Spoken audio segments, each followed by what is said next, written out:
In this video, I'm going to show you how I built this back patio roof and how I built in some really unique features. Plus, I'll show you the way I think patio poles should be notched. You will see all the details going from this boring pad to this backyard beauty. This is such a unique build that you're likely not going to find it anywhere else. You will learn from my mistakes, learn a few tips, and learn how to make your project even better. But what's so hard about a few skylights and why is it so unique?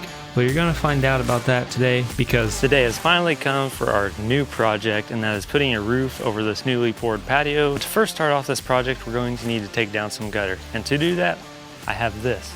First off, I know that I'm going to be putting my post right here on the corner, so I need to find my marking at this line up on the gutter. And in my simplistic mind of how to find that line for dummies is placing the edge of this 2x4 on that line whenever we are level, and we just mark inside here. I think it should work fine. I'll actually have to do this process 2 times. This first time is just for cutting the approximate area for the gutter. And once I take the gutter down, I will need an exact spot for where I'm going to start the ledger across the rafter tails. Now, I'm not too worried about boogering up the gutter on the other side because we're going to be replacing these anyways.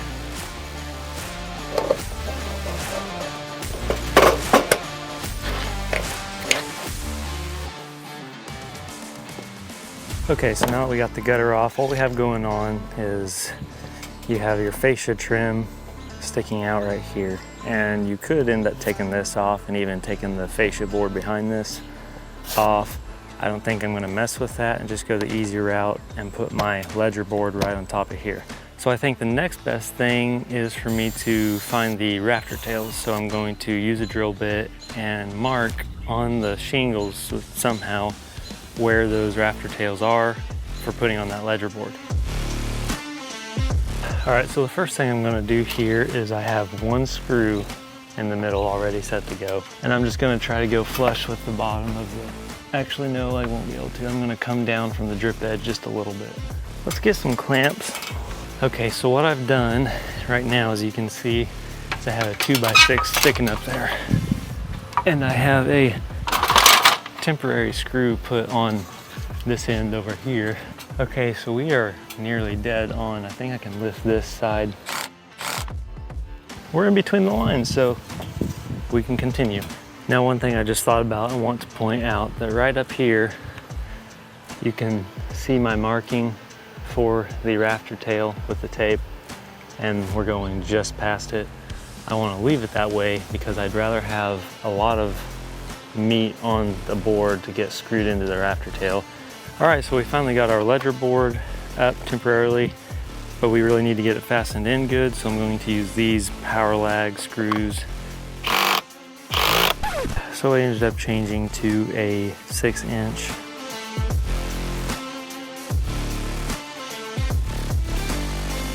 Okay, so my next step is, I think I want to prepare these posts, and I have 4 of these 6x6 posts. Now, typically what you would probably do for this, you would notch the outside of this post for that 2x6 to sit in here.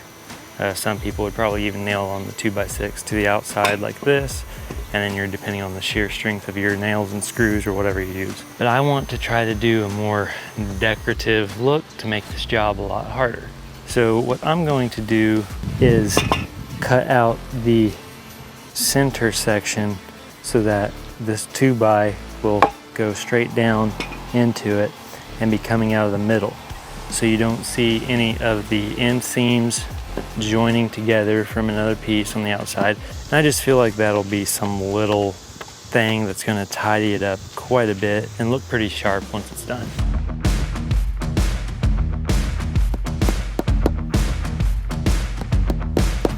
So we're out the next day, and you can see all 4 posts right there. I got them all notched up, and you can see right here in the corner there's a joist hanger. That's what I'm going to be using to help them blend in. I spray painted them matte black. I wanted the one with the flexible angle on it. So these exact kinds are called concealed stringer hangers. But right here is the angle that I do want the roof to end up being. So I'm going off of all that right now, and it's just clamped up. So I have a faint little mark right here that is marking 3 inches of board that I want to stay solid. Off of that 3 inches, I marked level across here, and there's a faint mark. And so that is where the top of the post needs to come down to. And the measurement from up here to down here is 9 1/4. So the angle that I ended up finding that I think is gonna work for what we want is a 2.5 to 12 pitch. So for my miter saw, I have it set to 12 degrees.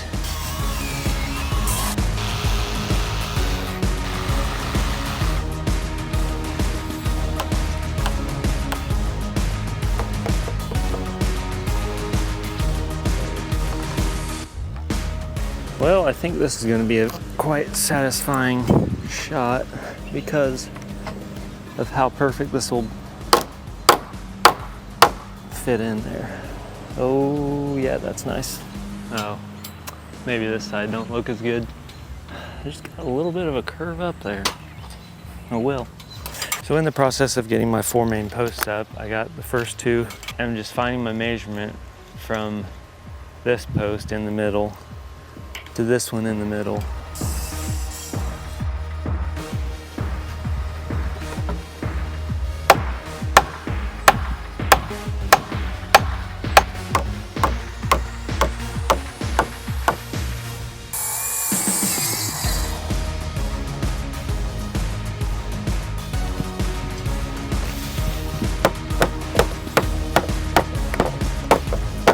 So none of these tops have actually been fastened in yet.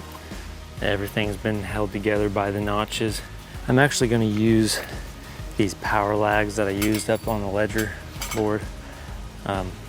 These are 6-inch ones, so they're going to come down. So if you're not paying attention close enough to your project, this is some of the mistakes you can make. I was looking at this and it just seemed like this space over here was bigger than this one on this end. And of course it is, because the cut lines that I put in this pad right here is what I was going off. And I put this one on the wrong side of the line. So this pole needs to be sitting right here.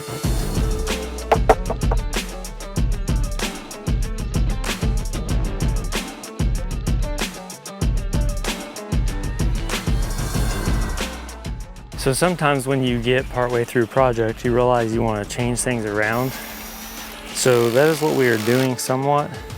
And we're going to be using these translucent panels. We're going to be putting plywood over top of all of our supports and then cutting out some holes. It's kind of hard to find out there if you search for something like that on the subject. I think it'll be a unique build that you'll see. We first measure the whole width of the inside of this section, 87.5. So 87.5 divided in half is 43 3/4. Okay, so here's what's going on since we changed plans. I'm trying to find the middle in between the posts here. And I put that mark up top.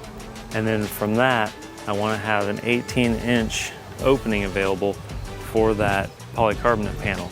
So that is what these two right here are 18 inches apart. And then I'm basically dividing the remaining part in half for these other supports because this leftover gap on this side is more than 2 foot. And since we're using plywood, I did not want to go over 2 foot.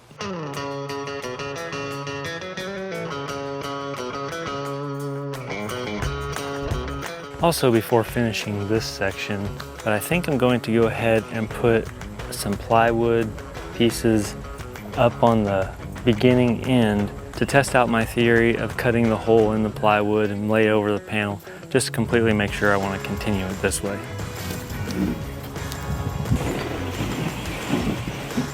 Alright, so here's another issue I came across. For some reason the measurements did not work the same as these supports that are resting on the post as the ones that are resting on this 2x6. There's a little bit of difference in this one being a little bit higher. I'm probably going to have to unscrew these out, lift it up a little bit, and maybe use my multi-tool just to shave off a little bit.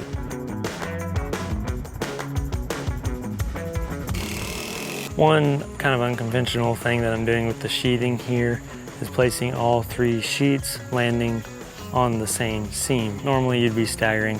All right, so my next thing here is finishing up drilling the lag screws. So now that you've seen what this concept right here is, let me walk you through how I'm doing it.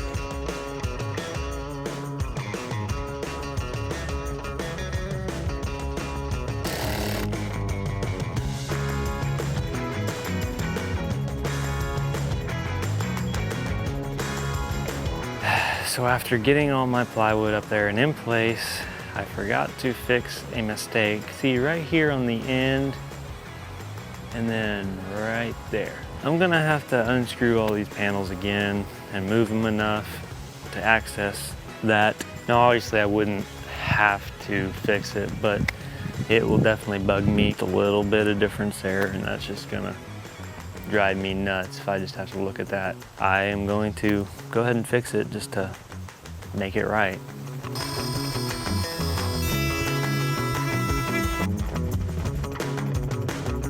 All right, so I just marked all my lines here on the plywood. Now I'm just gonna throw some screws into all these. All right, I'm probably gonna put too many nails in than I should, but hopefully I never have to take these sheets off to redo anything.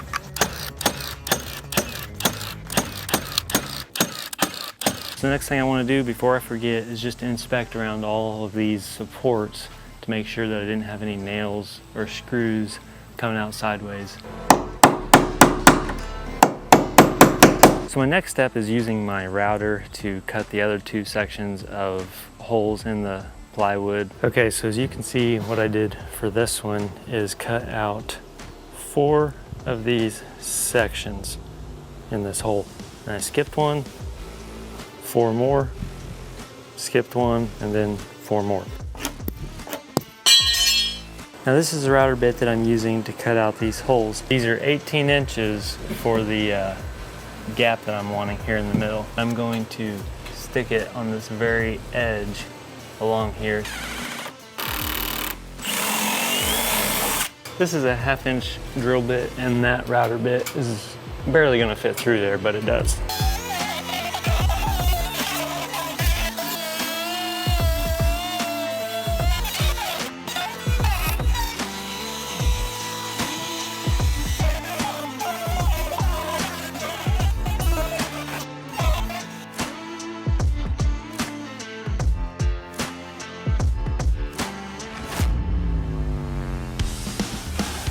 So next thing I'm going to be doing is putting on this house wrap.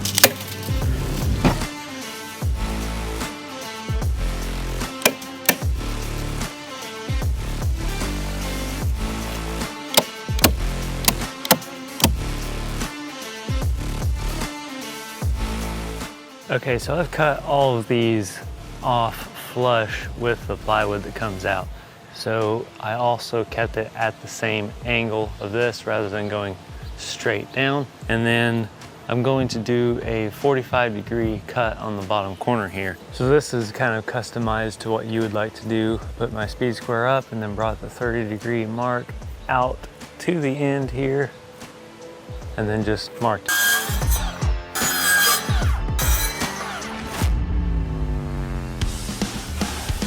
All right, one last step before getting the roofing material on, and that is putting a drip edge on right here.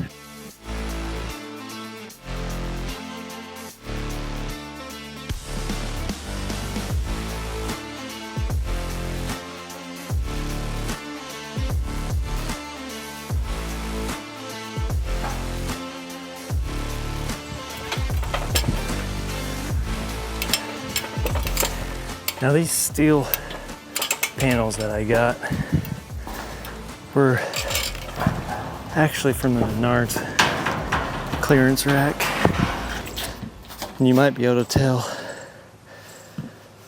there's some denting on here from just a little bit of a bend on it.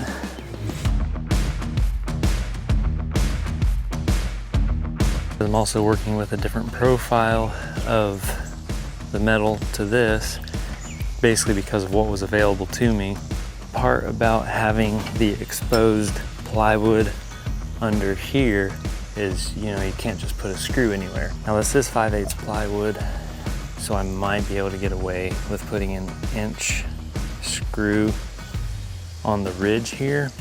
Since this is 3/4 right here and that's 5/8, might be able to get away with doing some inch screws on this ridge part of the metal. But I don't want to depend on that. I want to mainly try to keep it on the flat part as the main one's holding it down.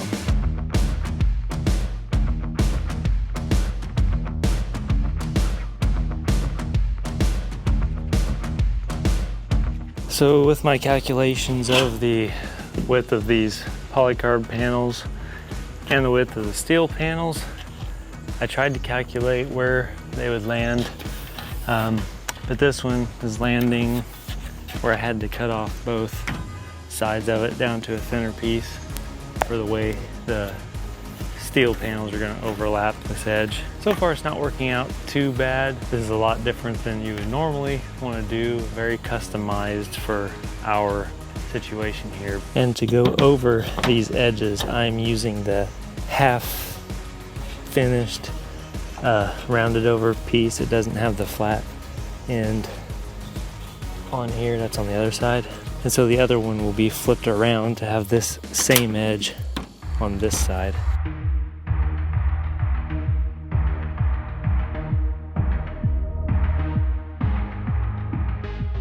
All right, we finally have all of the roof panels on. As you can see from just this one light, it creates a really nice soft light on me. And since there's 3 of them, it creates a really nice fill light for underneath here that otherwise would be blocked out. But there's only a couple screws in each one of them.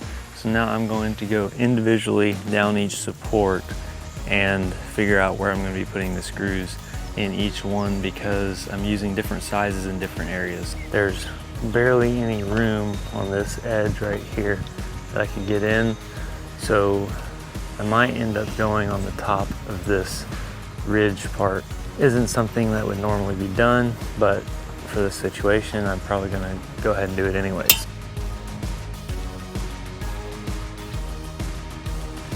I need to go ahead and put in this foam to fill the gap before screwing down the flashing.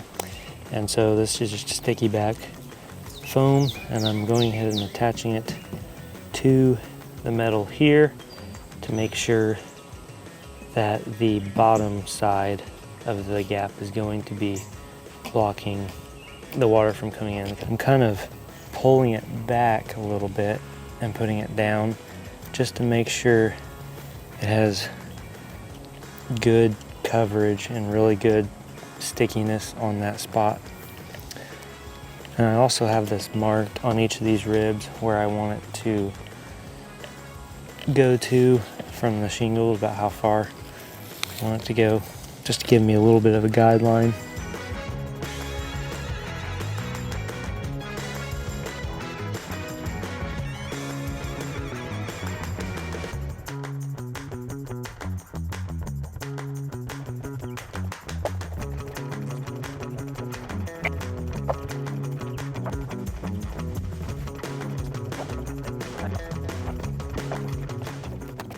So far I've been screwing in on the ridges and it seems to do pretty good. And there we go.